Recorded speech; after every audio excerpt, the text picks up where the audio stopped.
Olá, eu sou o Nilson e mais uma vez estou aqui para falarmos de atendimento pré-hospitalar, conhecido como APH. São uma série de vídeos que nós estamos postando, mostrando para você e ensinando um pouco sobre atendimento pré-hospitalar no suporte básico. O pré-hospitalar está dividido no suporte básico, para quem não conhece, no suporte intermediário, que hoje já se falamos sobre esse assunto, e também sobre o suporte avançado. O que eu irei falar com vocês aqui é sobre o suporte básico de vida. Se o básico fizer aquilo correto, as chances de vida de uma vítima pode aumentar o suficiente para que o suporte avançado ou intra-hospitalar possa dar continuidade no seu atendimento. Olá, estamos de volta, né? Vamos falar de anginas, tudo bem? E infarto. Aqui nós estamos vendo o coração no ritmo sinusal, tá? Onde tem aí sua sístole e diástole de forma natural no relaxamento e contração muscular, tudo bem? Nem sempre o coração vai estar na condição de ritmo sinusal. Então a gente pode ter outros ritmos e os ritmos que levam a uma parada cardiorrespiratória, né, que iremos falar em outra ocasião, tudo bem? Então aqui está o formato do coração humano. E vamos falar também do infarto, né? O infarto do miocárdio, que é este músculo do coração, tudo bem?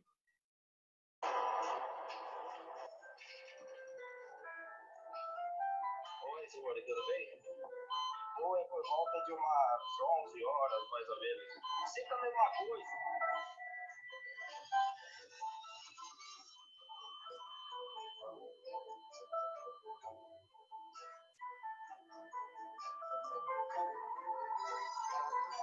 Eu acabei levando susto, porque a gente não espera, né? Nesse momento a gente acaba ficando nervoso, meio que não sabe o que fazer, acaba pedindo ajuda. Então, pessoal, afinal, o que é infarto do miocárdio, né? Esse é o assunto que a gente vai dar andamento logo após aí da nossa vinheta.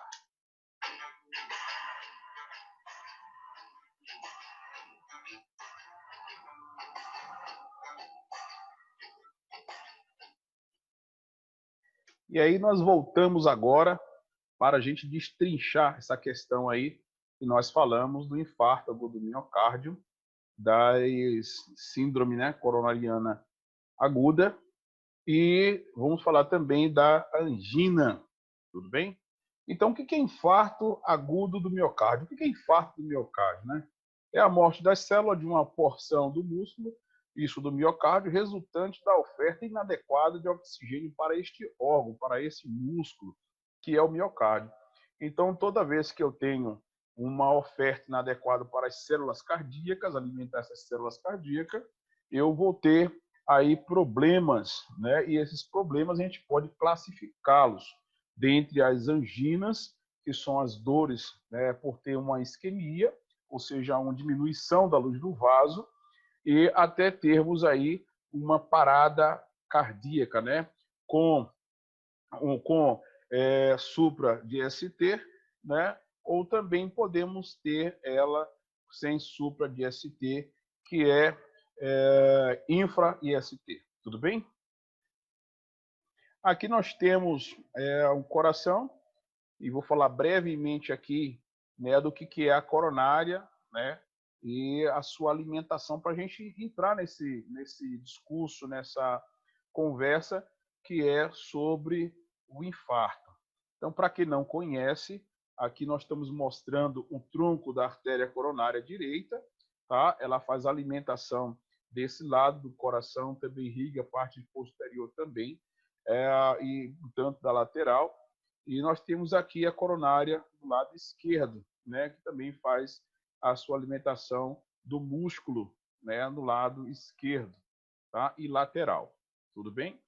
Então, essa coronária, ela tem um certo diâmetro, essa artéria, e só que ela vai estreitando aí nas suas extremidades, virando arteríolas, tudo bem? E, geralmente, quando falamos de coronária, é porque ela tem um formato de coroa, né, seus ramos, seus feixes, no formato de coroa, certo? Alimentando todas as células cardíacas, tá? Então, por que eu estou mostrando para vocês aqui esta imagem? É porque quando falarmos de infarto, nós se referimos às artérias coronárias como as artérias que deixaram de nutrir parte do músculo miocárdio. Nós acabamos de ver sobre a ramificação bem básica ali da coronária, tá? E existe um problema que ocorre ao longo da vida do ser humano, que é o depósito de gorduras, né? O LDL na sua quantidade aumentada, né? Nós sabemos que o LDL ele não é prejudicial como muitas pessoas falam. É o excesso dele que se torna realmente prejudicial ao sistema vascular. Tudo bem? E isso causa, né, esse excesso causa doença. E a doença que nós vamos estar se referindo é a aterosclerose, tá? É a doença da artéria coronária. Tudo bem? E o que é isso? É um acúmulo de placas de gordura, né, uma quantidade de gordura, tá? E gordura e cálcio, né, no vaso coronariano. Então, aqui nós temos como referência, né, um vaso coronariano, uma artéria, melhor dizendo, certo? E temos as paredes da artéria, e nós temos aqui a túnica interna, a túnica média e a túnica externa, tá? E aqui nós temos a luz do vaso, que é o endotélio, tudo bem? Essa parte aqui que faz o revestimento interno é o endotélio, tá? Aqui nós estamos vendo uma artéria normal, tá? Sem interrupção e sem obstrução. Ao longo da vida do ser humano, a gordura, o LDL, acaba, por uma anomalia do endotélio, acaba acessando esse espaço, né? E fica esse espaço entre a túnica interna e a túnica média, fazendo com que essa gordura nesse espaço, com o processo dos macrófagos, tá? Cause uma inflamação nesse tecido, e essa inflamação ao longo do tempo fere as paredes do endotélio, fazendo com que esta gordura ela passe também para o lado interno aqui da luz do vaso, tudo bem? Então, forma-se aqui uma placa fibrosa, e essa placa acaba diminuindo, né? Diminuindo a luz do vaso, né? Diminuindo o lúmen, tudo bem? Com o tempo, ela continuando aumentando, então o indivíduo pode ter aí dores por conta de estar com essa luz do vaso aí diminuída de tamanho, tudo bem? E toda vez que faz esforço, o esforço aumenta a ejeção de sangue nessa região, para nutrir o coração, e é aí que começa a sentir as dores, das quais nós chamamos de angina, tá? Se essa obstrução por placa de ateroma, ela for uma obstrução que ainda permita a passagem do sangue num fluxo normal, geralmente essa pessoa não vai sentir a angina, a dor pectoris. Mas se na passagem, no movimento, no esforço que esse indivíduo fizer, né, que aumenta aqui o fluxo para um calibre já um pouco estreitado, tá? Então aí começa a sentir as dores, das quais a gente mais um pouquinho para frente vai estar classificando ela em angina estável ou angina instável. Com o tempo, o que pode acontecer? Dois fatores. Um dos fatores é um trombo ser deslocado de qualquer parte do corpo, e já como está estreitado essa parte da artéria, né, a coronária, está estreitada, e um trombo viajar e chegar nesse caminho, nesse espaço, acabar ocluindo mais ainda essa passagem. Então, pode ter aí também, né, uma obstrução e o aumento da dor, né? O aumento da dor, já que essa parte já está um pouco estreitada por conta da placa de ateroma. Tudo bem? Esse é um dos fatores. Outro fator é que pode desencadear, através do processo plaquetário, né, o processo de reconstrução, de tamponamento do ferimento que ocasionou nas paredes do endotélio, e fazer com que isso venha e obstrua o restante da luz do vaso, ficando aí ela obstruída ainda ou parcialmente ou totalmente oclusiva. Tudo bem? Uma isquemia, né? A isquemia ela faz com que parte daquela região que está sendo nutrida deixe de ser nutrida. Essa extensão dela vai depender de aonde está sendo alojado esse trombo, tá?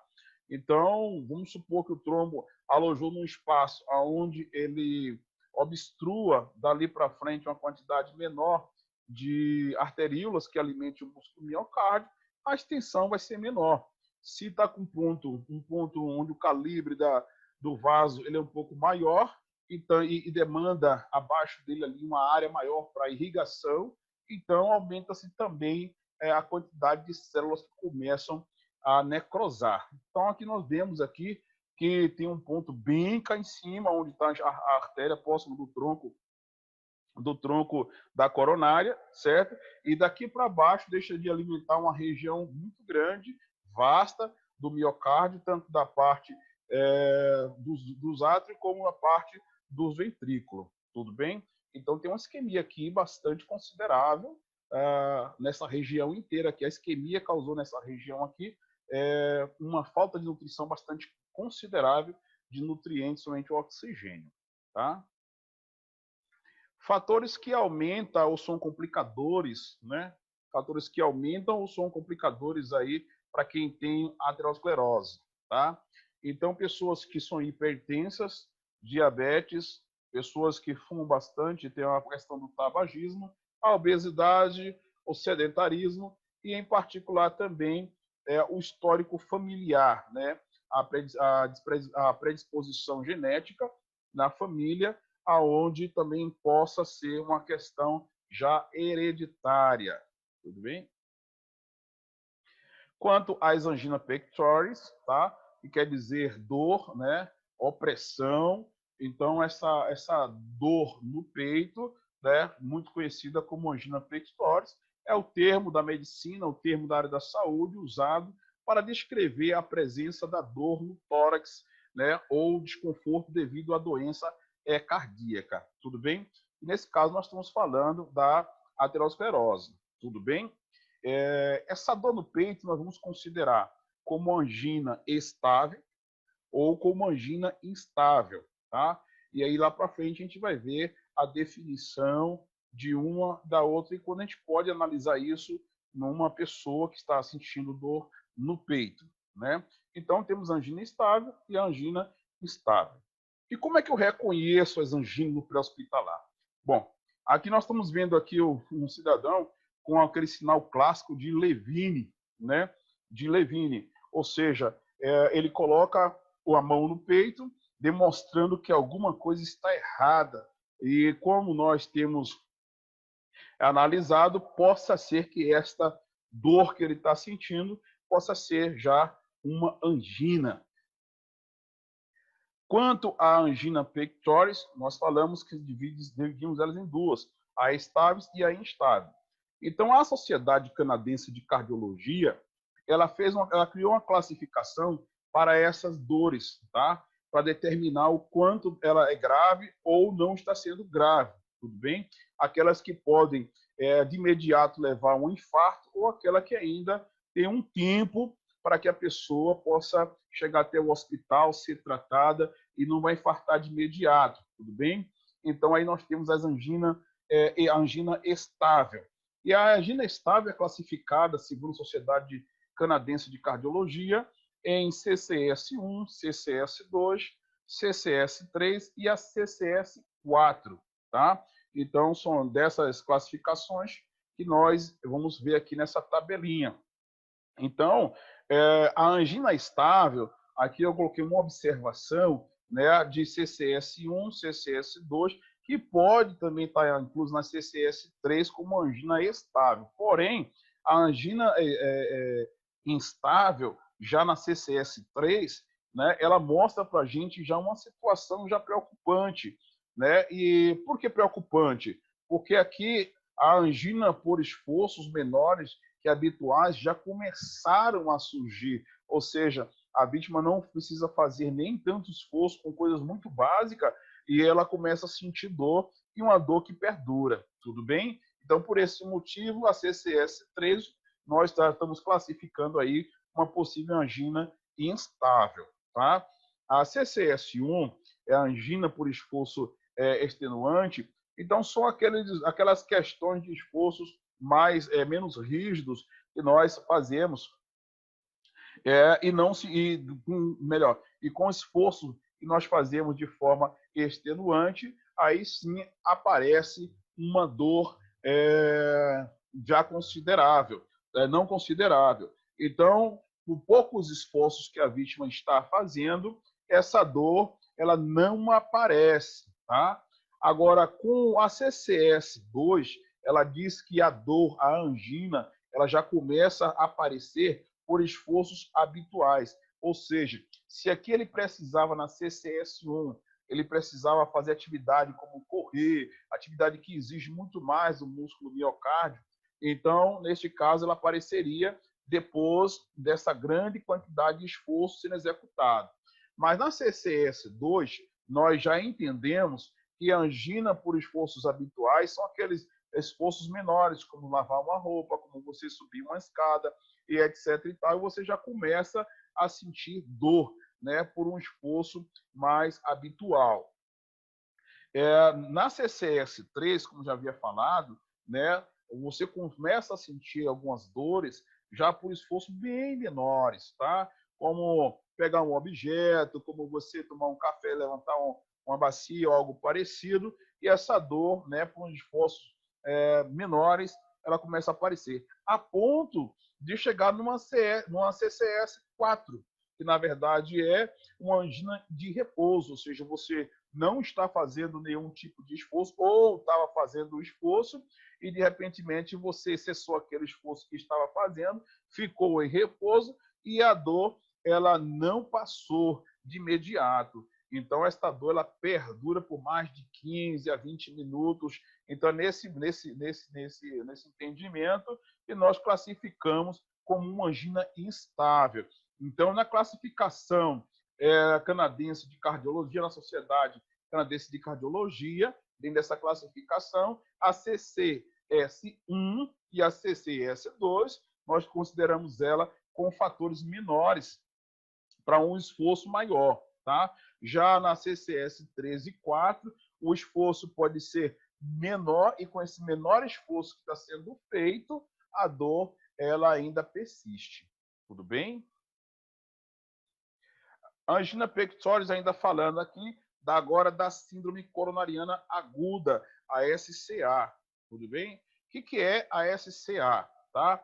Já é um quadro mais agravante, nós saímos de uma situação de uma angina estável, tá? Por que ela é estável?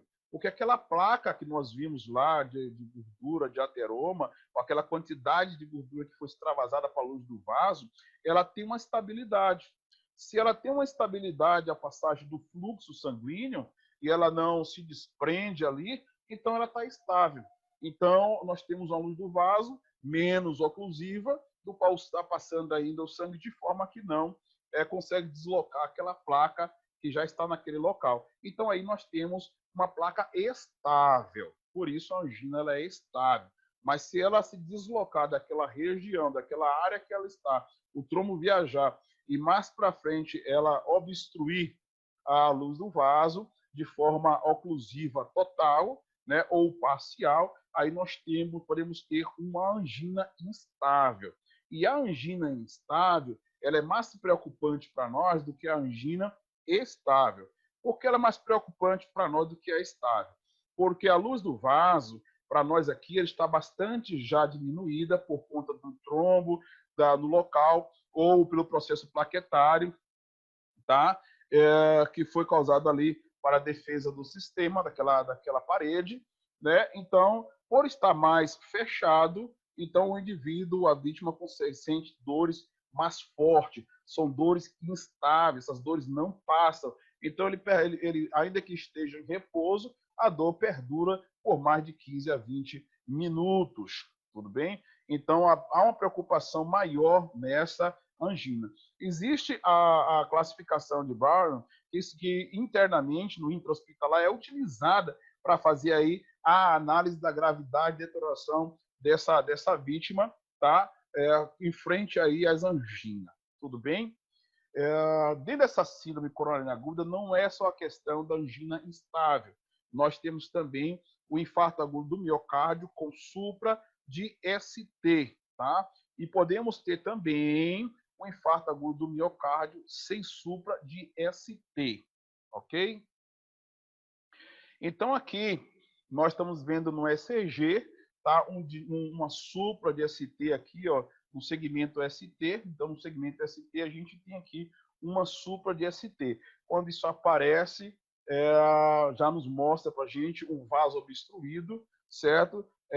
Se eu encontro mais de dois complexos com elevação em supra de ST, em mais de uma derivação, mais de duas derivações, então se comprova que está acontecendo ali realmente uma obstrução total do vaso, tá? Ele está indo ali, ele está em uma condição aonde as células miocárdias já começaram a sofrer por conta da isquemia, tá? E deteriorar as células do coração. Então, isso demonstra, na verdade, que nós temos um infarto, uma parada cardíaca já ocorrendo, porque já começou nesse processo já a deterioração das células cardíacas.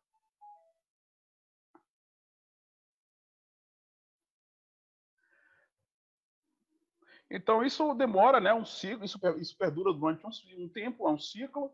Então, a artéria saudável, aqui tem uma simbologia, né, do que ocorre, da fisiopatologia. Então, tem aqui uma artéria saudável. Essa artéria, com o tempo, vai acumulando aí um tanto de gordura, né? O LDL, ele acaba entrando aí, rompendo a placa do endotélio e entrando para a túnica, entre a túnica interna e a túnica média, e fazendo ali já o depósito de gordura. Com o tempo, né, já está se formada aí uma placa de ateroma, então essa parede é destruída, a parede já foi destruída, tá, do endotélio, e toda essa parte de gordura já está do lado de fora dessas paredes, já na oclusão aí da luz do vaso. Formou-se aí uma placa de ateroma. E com o tempo, pode acontecer aquelas duas condições que já falamos, tá? Tanto um trombo pode ser deslocado em outra região do corpo, como pode também um processo, né, de defesa, um processo plaquetário, fazer aí uma obstrução do vaso de forma tal que essa vítima venha entrar em uma parada cardiorrespiratória pela quantidade de célula que já não está sendo mais nutrida, deixou de ser nutrida, né, por conta do aporte de oxigênio e nutriente, tá? Então, quando eu tenho um vaso aí que ele está praticamente todo ocluído, tá? Ele está tudo ocluído, eu tenho uma supra de ST que demonstra isso, tudo bem?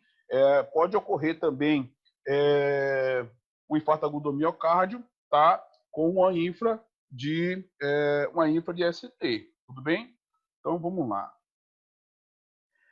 Então, voltando aqui para o infarto agudo sem a supra de ST, no ECG pode ter alterações, como nós já falamos, tá? Uma infra de ST, tá? E uma inversão de onda T. Ou pode também aparecer normal, tudo bem? Aqui a gente tem uma infra de desnivelamento no segmento ST, ocasionado aí por um infarto agudo do miocárdio sem a supra de ST, tá? Houve um infradesnivelamento em ST. Então, aqui tem a classificação de Bard, que eu falei para você, e é utilizado para mensurar a angina instável, tudo bem? Nós não vamos entrar muito nesse mérito agora, tá? Mas aqui tem a classificação da gravidade dos sintomas apresentados, a circunstância das manifestações clínicas e a intensidade do tratamento, tá? A terapia que vai ser administrada no momento, tudo bem?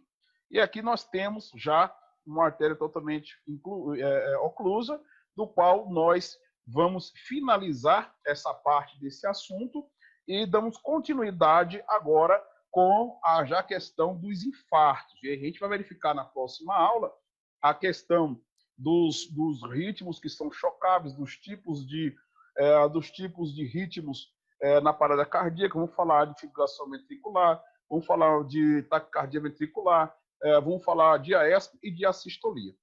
Peço a vocês que nos acompanhem, que entrem no nosso canal, curta os nossos vídeos, se inscreva no YouTube, na nossa página, onde estão ali as nossas informações sendo passadas e as aulas, né? E para que outras pessoas também divulguem, para que outras pessoas possam ter esse conhecimento, tudo bem?